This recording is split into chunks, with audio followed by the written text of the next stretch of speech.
everyone, welcome to this episode of The Kitchen.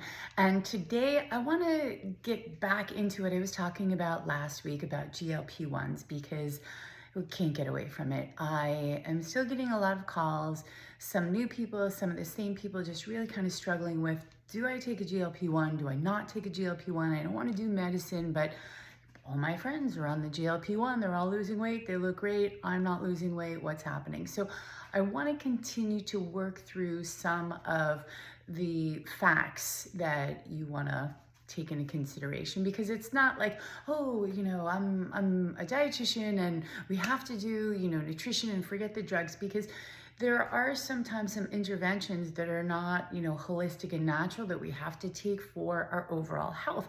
Should they be the only therapy? Probably not, but sometimes this is a valid choice.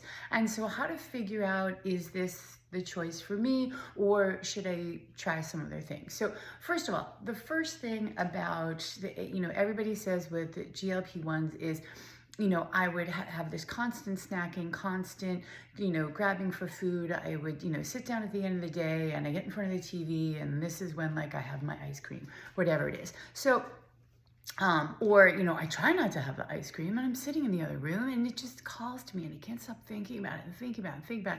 And, so food noise is definitely a big thing that GLPs will take away. It quiets that food noise through a very specific particular mechanism as well. So it's great for that.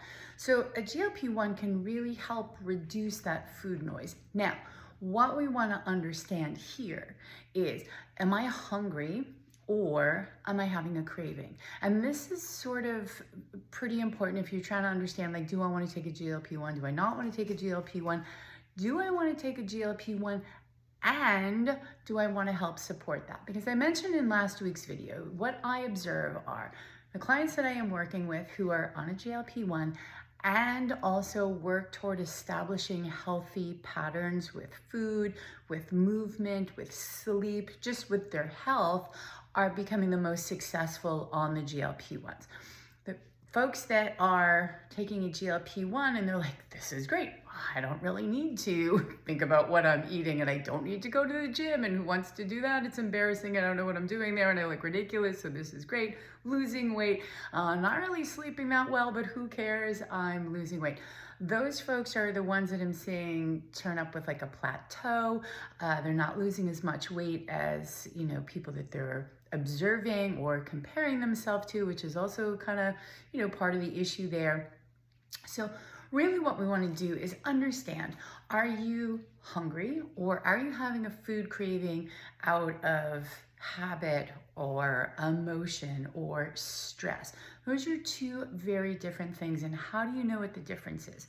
So if somebody is hungry, it's usually like a gradual onset. You're like, oh, I think I'm starting to get hungry. I should think about maybe getting something to eat. You aren't very specific. You're like, oh, maybe I could have this, maybe I can have that. What are my options? These are all great. And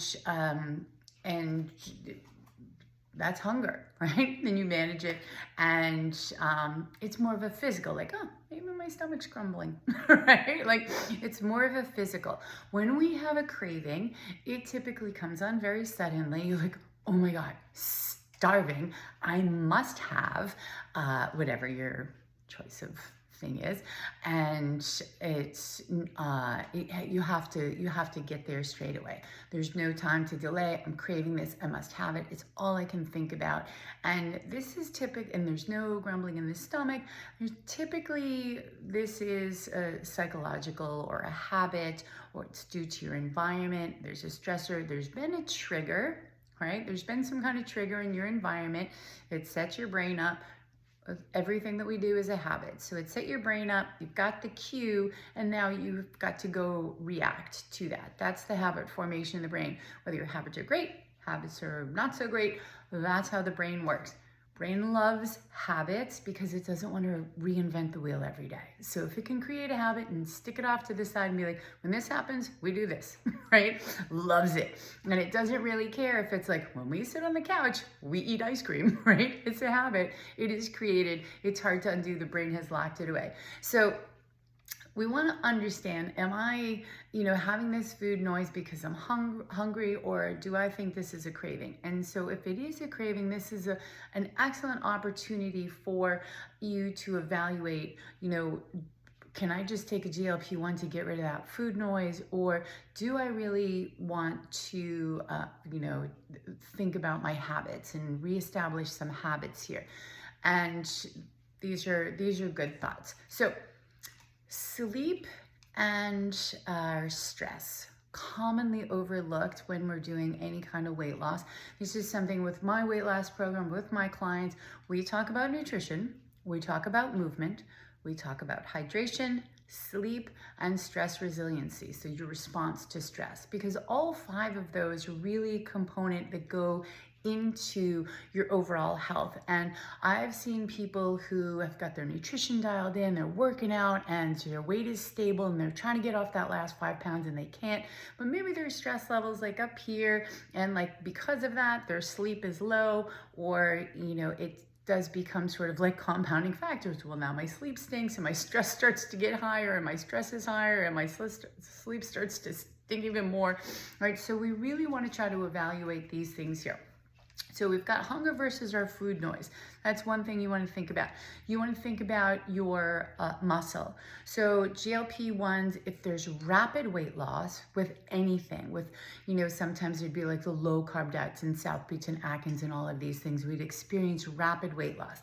When the body has rapid weight loss, illness, we see it in the hospital.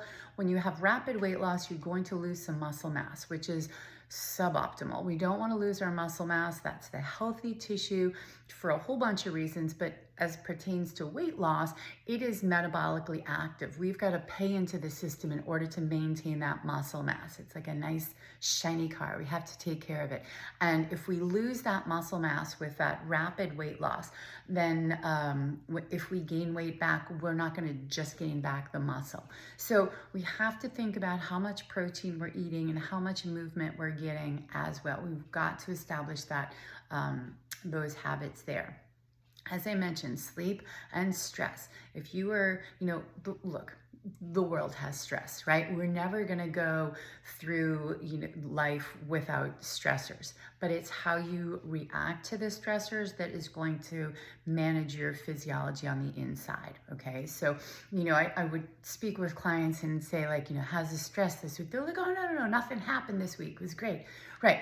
It's smooth sailing. It's a sunny day, right? Everybody does great on a sunny day. What happens when the weather hits, right? So we want to understand, how do you respond when the stressors hit? Do you go get ice cream? Do you go get, the giant fisherman's platter and fried foods and things? Or do you just constantly eat whatever's in front of you? Or, do you just avoid stuff and your cortisol starts to spike and it stays elevated, and that's going to signal your body not to lose weight? So sleep is sort of the other component there, is when we have a chance to reset some of these stress hormones that happen during the day. So if we're not sleeping and our stress are high, we're not going to lose weight. And that's another battle too, is just, well, look, I am stressed. It's unmanaged. My sleep is terrible, which I do just sit there and tell myself to sleep better. No, there's things that we can do. And, it's not a switch. It's not a shot. So, and again, not to say that the shots are not helpful for you, but we do want to understand there's more to it here when we're making this decision. Okay. We also want to understand your emotional regulation. That's going to drive our stress hormone response things too. So if we tend to be very reactive, the inside of our bodies are very reactive too. As it turns out, they're the thing that's reactive first, and then it comes out, then we see it, right? So as you're deciding, do I need to take a GLP-1? I would strongly recommend that if you decide to take a GLP-1, that you commit to making healthy choices, getting movement each day, and throughout your week involve some type of strength training, which does not mean you need to go to the CrossFit gym and do squats and all of these crazy things. It just means that you need to stimulate your muscle tissue at your level. So maybe it's just getting up and down out of the chair 10 times in a row to just work your leg muscles. Maybe you're doing wall push-ups. You just need to stimulate those actions so that we continue to have some lean body mass. And in order to build, we need our concrete blocks, which are our protein. So we need to make sure we're getting in a lot of protein with these GLP-1s so that we can maintain that muscle mass. So as you go through that decision, think about all of these things. And again, observationally, the groups that I am seeing are the ones that are on the GLP-1 rapid weight loss right away. Everyone's like, ooh, look at that. That's magic. That's great. However, we don't have any long-term studies on that, which is not a dig on the GLP-1s, just factual. And we also want to, look at when people come off a GLP-1, they typically will gain that weight back if they don't have those habits in place. So the GLP-1 can be an effective tool to get you to kind of like even, like, okay, I can manage this now. This is an excellent time for you to dig in and say, I'm going to establish these new habits while I don't have this food noise like in my ear, right? So this is a good opportunity for that. So think about these things with your GLP-1s, and I can't imagine we're going to talk more about this, but we probably will. So if you have questions and you're like, wait, that sounds like me, what do you think? Or you need some specifics. First of all, go ahead, follow the channel, subscribe, please. That always just, helps drive, everybody can see more information and things like that.